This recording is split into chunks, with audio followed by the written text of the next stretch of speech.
மித்தூஸ் ஆரோக்கிய சமையல். நம்ம இன்னைக்கு வீடியோவில் என்ன பார்க்க போகிறோன்னா, டக்குன்னு ஒரு 15 மினிட்ஸில் ரெடி பண்ணுற அரிசி பருப்பு சாதம் வந்து எப்படி செய்கிறதுன்னு தாங்க பார்க்க போகிறோம். ரொம்பவே சூப்பராக இருக்கும். எப்படி செய்கிறதுன்னு பார்க்கலாம் வாங்க. ஒரு குக்கரில் ஃபஸ்ட்டு நம்ம தேவையான அளவுக்கு வந்து கடலெண்ணெய் வந்து சேர்த்துக்கலாங்க. சேர்த்துட்டு ஒரு 2 ஸ்பூனுக்கு வந்து நெய் வந்து சேர்த்துக்கலாம். எண்ணெய் நல்லா காஞ்சதும் சீரகம் வந்து ஒரு 2 ஸ்பூனுக்கு வந்து சேர்த்துக்கலாங்க. சின்ன வெங்காயம் வந்து ஒரு கைப்பிடி அளவுக்கு வந்து சேர்த்துக்கலாம். வரமிளகாயும் ஒரு கொத்து கருவேப்பிலை தலையும் நம்ம வந்து சேர்த்துக்கலாங்க. வரமிளகாய் வந்து நம்ம காரத்துக்கு ஏற்ற மாதிரி வந்து சேர்த்துக்கலாம். 4-5 பூண்டு வந்து இடித்து வச்சுருந்தாங்க, அதையும் வந்து சேர்த்துக்கலாம். சேர்த்துட்டு நல்லா கலந்து விட்டுக்கலாங்க.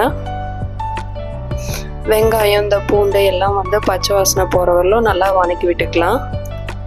ஒரு பெரிய சைஸ் தக்காளி வந்து கட் பண்ணி வச்சுருந்தாங்க, அதையும் வந்து சேர்த்துட்டு நல்லா கலந்து விட்டுக்கலாம். தக்காளி நல்லா வதங்கி வரணுங்க. மஞ்சள் தூள் வந்து ஒரு ஸ்பூனுக்கு வந்து சேர்த்துக்கலாம். கரம் மசாலா வந்து வேணும்னா சேர்த்துக்கலாம், இல்லைன்னா விட்டுடலாங்க. நான் மஞ்சள் தூள் மட்டும்தான் வந்து சேர்த்துருக்கேன். தேவையான அளவுக்கு இந்த தக்காளி வந்து வேகிற அளவுக்கு மட்டும் ஃபஸ்ட்டு வந்து கொஞ்சமாக வந்து கல்லுப்பு வந்து சேர்த்துட்டு நல்லா வதக்கி விட்டுக்கலாங்க. தக்காளி நல்லாவே வதங்கி வந்துருச்சு. இப்போ நம்ம ஊற வச்சுருந்த அரிசியும் பருப்பையும் வந்து சேர்த்துக்கலாங்க. சேர்த்துட்டு நல்லா கலந்து விட்டுக்கலாம். எப்போவுமே பருப்பு சாதத்துக்கு வந்து நம்ம நார்மல் ரைஸ் தான் வந்து ஒரு நல்ல டேஸ்ட்டு கொடுக்குங்க. அதனால் நார்மல் ரைஸே நம்ம வந்து எடுத்துக்கலாம். பாஸ்மதி ரைஸ் அவ்வளோவா வந்து டேஸ்ட் கொடுக்காதுங்க. 1 டம்ளர் அரிசிக்கு வந்து 1/2 டம்ளர் துவரம் பருப்பு வந்து எடுத்திருக்கேன். ஒரு அரை மணி நேரம் வந்து நல்லா ஊற வச்சு எடுத்துக்கணும். எடுத்துட்டு நல்லா களைஞ்சிட்டு வந்து சேர்த்துக்கணுங்க. இப்போ மொத்தமாக வந்து 1.5 டம்ளருக்கு வந்து எடுத்திருக்கேன். 2 டம்ளர் வந்து தண்ணி சேர்த்துருக்கேங்க.